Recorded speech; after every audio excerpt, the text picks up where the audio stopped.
Does the document subscribe to the Sapir-Whorf hypothesis, or is it more modest in its claim about the relationship between consciousness and meaning? All right, this is a question where instead of me figuring out what that means, I'm going to actually just ask, does this document, and then I'm going to input the document and see what it says. All right, subscribes to a view that is highly compatible with the weak version of the Sapir-Whorf hypothesis, linguistic relativity, but it explicitly rejects the strong version, linguistic determinism. I don't know what that means yet. In essence, the document argues that language powerfully shapes and structures our explicit understanding of the world, but it does not determine thought itself, as a vast realm of implicit non-linguistic meaning exists beyond what words can capture. You'd have to imagine that besides our vocabulary, there's so much of our experience that is visceral and emotional, literally felt because certain things are happening in our body. Now, granted, our understanding of words and concepts affects when our brain springs into action, when our body actually does these changes, like when we're flinching and when we're upset when we hear something. Our concepts and our understanding of vocabulary is really important. However, there's so much that is afforded to us by just our genetics. And then there's so much in between. That's the whole point about going real deep into predisposition and kind of touching upon the whole, nature versus nurture. You have to consider both of these things in tandem when we're considering what is actually affecting our experience of meaning in the moment. All right, a quick refresher. To understand the document's position, it's helpful to quickly define the two versions of the hypothesis. The strong version, this is the idea that language determines thought. The categories and structures of your language place absolute limits on what you can think about. This version is largely discredited in modern linguistics and cognitive science. You could still argue that determines encompasses what we're talking about, but I think that the way that they framed determines is a little more constraining than what I just explained, how there's so much about our experience that is not just the explicit words that we think. And the main point that we try to make within this experience in the moment section is that our understanding of things explicitly, or our explicit understanding of things, like my understanding of this is a pen, is inseparable and highly intertwined with the embodied, visceral, affective experience that we feel. I go as far as to say that when I see a pen and I know that it's a pen, that feeling of certainty itself is one that's afforded to us by our physiology. It's literally an affective, emotional response that makes me feel like that is right. But, once I find out that this pen is broken, right? This pen wasn't a working pen, or isn't a working pen, it's actually a broken pen, then for that split second where I realize, I've got an obstacle here, that's when my experience of this pen is a slightly more negative feeling. This is like you're taking a test. Hopefully I don't give anyone PTSD here, but you're taking a test in school and you only have one pen. Or you have your calculator and your pen breaks or your calculator runs out of batteries. And now it's not just a fact that your pen is broken or the calculator is not working. It is an experience. It is a full body experience that is not pleasant. Yeah, it's not like we're like there's this common idea that we're usually rational and we can be very clear obviously I'm a rational person because I see this and I see it's a pen. This is like an external object that just is a pen. And then sometimes emotions get in the way of my rational thought. It's all of our experience of meaning is quite emotional, but when that emotion isn't too intense, we could feel quite comfortable in our experience and even think that we're not actually experiencing a lot of feeling in it. The weak version, this is the more accepted idea that language influences or shapes thought. The language you speak affects how you perceive, categorize, and pay attention to the world, making certain ways of thinking easier or more habitual. The document's stance, linguistic relativity. The document's claims align strongly with the weak version of the hypothesis, framing language as a primary tool for structuring conscious thought. It argues that language is not merely a tool to describe experience, but as the very structure that frames what we explicitly perceive. So yeah, it's still fundamentally affecting the explicit meaning that you perceive, but also you have to think that it's not just affecting the explicit meaning that you perceive, but also it does affect the implicit, let's just say the implicit understanding you have, or even just that full body experience. Like, it's really fundamentally affecting what actually triggers responses in your body and brain. This is why it's really useful to think about language as simply stimuli. And we have internalized a vocabulary, and we've internalized concepts, which, as I discuss here, you can think about concepts or language as normative, as like rule-based. Like, there's rules to how you can use words, and when you don't use words in a proper way, then other people will give you negative feedback, and that's going to affect negative emotion for you. Maybe not significant, but it depends what you say, right? Obviously in the most jarring way, if you were to say something really inappropriate in a space full of a bunch of people, like, that can feel very, very unpleasant. But if you're talking with one other person and you maybe use a word in a slightly wrong way, maybe you used a word and someone got confused because you used it in a wrong way. Like, all these things are now making you have to do something. And this is actually is a nice way to segue to the next part of what we were talking about here, the phenomenology. Engagement and concern. Much of our experience unfolds without conscious effort. So even when you're talking, there's a lot of habitual stuff going on. We do not typically step back to analyze the world. Rather, we are engaged in it, acting within meaning rather than deliberating over it. So, like, when you're talking, you don't have to think about the movements of your mouth, or, I don't know, the fact that your muscles are holding you up while you're sitting or standing. All that stuff is incorporated into your motor skills, like your habitual motor activity, your motor understanding, let's just say. For example, we don't first perceive a door as a neutral physical object that we then interpret as something to push open. It is simply something we move through without hesitation. Likewise, when we reach for a cup of coffee, we do not analyze its physical properties.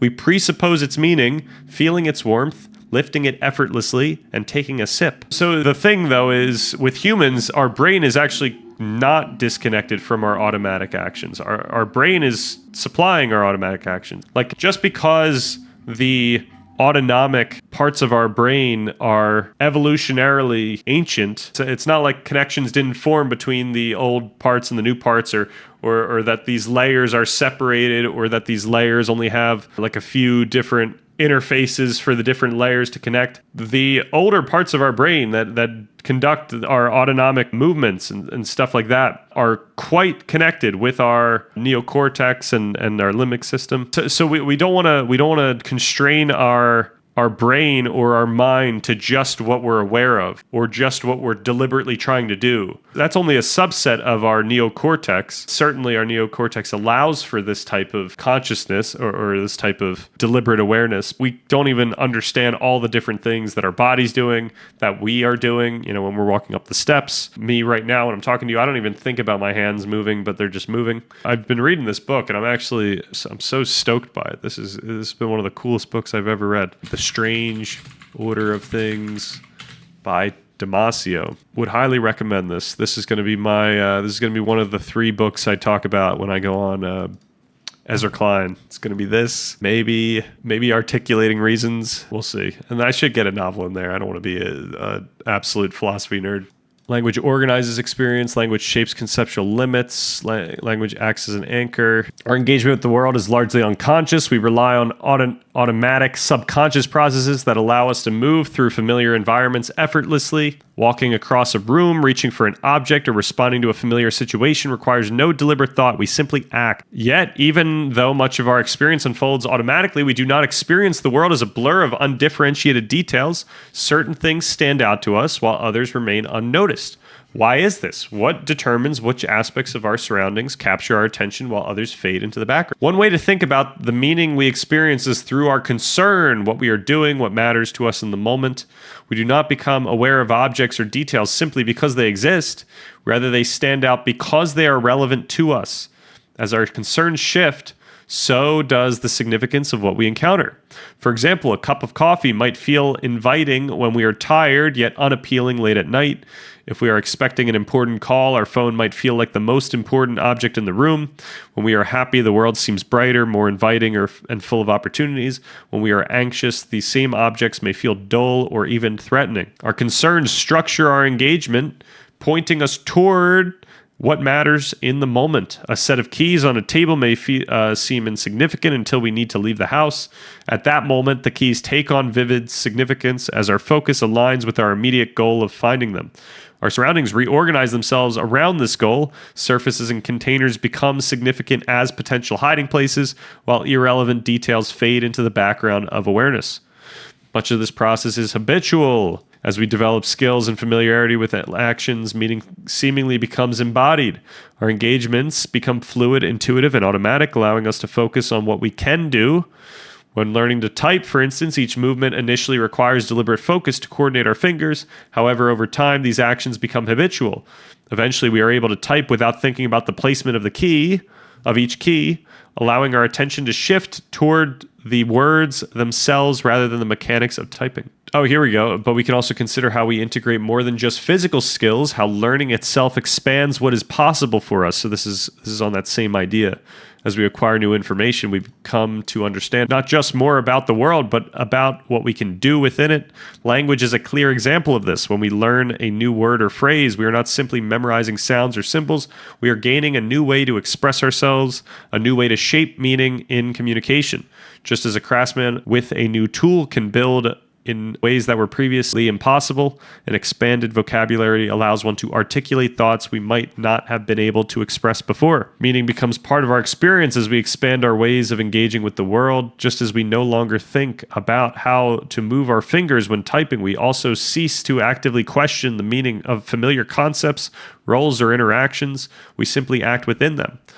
What we have learned affects what we take for granted, shaping not only our actions, but also our way of perceiving and interpreting the world. Interestingly, this extends to how we experience space itself. Objects do not appear to us as abstract points in a mathematical grid. Rather, we perceive them in relation to our ability to engage with them. A chair across the room is not simply an object at a distance. It is right there, ready to be sat on. A doorway is not just an opening in a wall. It is something that transitions us from one space to another. Space itself takes on meaning through our capacity to act. When we are tired or injured, a room that usually feels close may suddenly feel distant and difficult to reach. This is usually me when I'm sick. It's like having to go to the bathroom is like a whole deal. Or to even just taking a shower is like a whole ordeal, even though it's the same amount of space physically. A staircase may seem effortless to climb one day and feel like an obstacle the next. What we can do in a given moment shapes how we perceive our environment, influencing not just our sense of distance, but also the opportunities or limitations that space presents. All right, this is the crucial shift. Most of the time, our interactions with the world unfold effortlessly, guided by familiarity and embodied meaning. But there are moments, however brief, when this seamless engagement falters and we become aware of meaning that would otherwise remain unnoticed. Perhaps we instinctively reach for an object only to realize it is not where we expected, or something in our environment suddenly feels unfamiliar, catching our attention in a way it normally wouldn't. When something disrupts our engagement, it breaks the flow of concern, forcing us to reorient ourselves. A tool that suddenly fails, an object that is unexpectedly missing, or an event that doesn't align with our expectations. All of these interrupt our habitual way of acting, making us pause and reassess. Disruption forces us to reflect on aspects of meaning we usually take for granted. When a pen runs out of ink, what was once an unnoticed tool suddenly demands our attention. In that moment, we are forced to reflect on the meaning we had previously presupposed, shifting our engagement to diagnosing the disruption. Through reflection, we become explicitly aware of the meaning implicit in our engagement. All right, and then this is where we get into a discussion of reflection itself, where we start pointing out explicit meaning. We can consider how we're seeing objects with properties, etc. Here we go, though. Notably, explicit meaning feels stable and objective.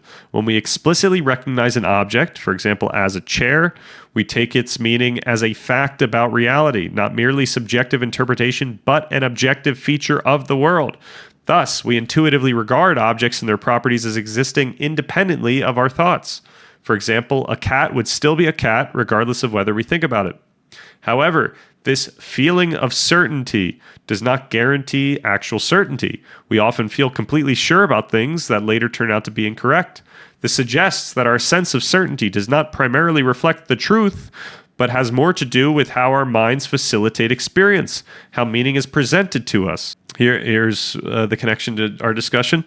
We can notice that explicit meaning is shaped by language, not merely as a tool to describe experience, but as the very structure that frames what we explicitly perceive. Even before we are consciously aware of it, language organizes our experience into discernible categories. We perceive a pen, a chair, or a tree with properties such as shiny, sturdy, or tall. Words seemingly provide fixed reference points that allow us to maintain complex meanings across time. Words serve as stimuli that activate broader, structured thoughts, replacing the need for direct sensory perception. When we both see a chair or simply hear the word chair, we tend to perceive aspects of the same concept. So this is kind of jumping the gun. We're talking about concepts and stimuli way before we earned our ability to talk about stimuli and then concepts way later. Consider a child who does not yet know the word chair. Before learning the word, the child encounters the chair through action as something to sit on, climb, or play around, an ambiguous category embedded in their direct engagement. The chair is practically meaningful but not yet explicitly defined. Once the child learns the word chair, however, a boundary is drawn. The category is now explicitly identifiable, allowing them to recognize it, refer to it, and relate to it in more complex ways. However, language is not static. Words shift in meaning depending on context, cultural backgrounds, and historical development. The word light, for instance, can refer to brightness in one context and weight in another, demonstrating that meaning is not absolute, but depends on linguistic and conceptual relationships. Over time, meanings evolve alongside cultural and societal changes, and we just give a ton of examples for each of these things. In one sense, our vocabulary, syntax, and expressions afford us what we perceive and articulate within the context of our unique circumstances. However, just as language enables us to make meaning explicit, it also shapes the limits of what we can conceptualize. If a culture has no word for a concept, that concept is far more difficult to grasp, relate to, and discuss with others. Certain experiences or intuitions may remain just beyond the reach of articulation, even if they are deeply felt or understood in other ways. Crucially, and this is really important towards when we talk about our understanding, crucially, our reflections do not comprehensively capture everything we know about the world. We can list reasons why something is a chair, but we would still be unable to articulate everything we unconsciously understand about it. Much of what we know remains implicit, embodied in our skills, habits, and ways of engaging with the world. The richness of meaning always exceeds what we grasp explicitly. Our concepts and words provide a structured way of thinking about reality, but never fully encompass the depth of our experience. The gap between our felt implicit knowledge and our limited explicit understanding is precisely where science can help. While reflection allows us to make meaning explicit, it remains limited by our personal perspective and the constraints of our ability to conceptualize aspects of our experience through language. Empirical science provides us with a complementary perspective, offering vocabulary, concepts, and insights that help us make sense of meaning beyond intuition alone. All right, and then I won't go into the science of experience. This is going to take a long time, so maybe we'll save that for Thursday.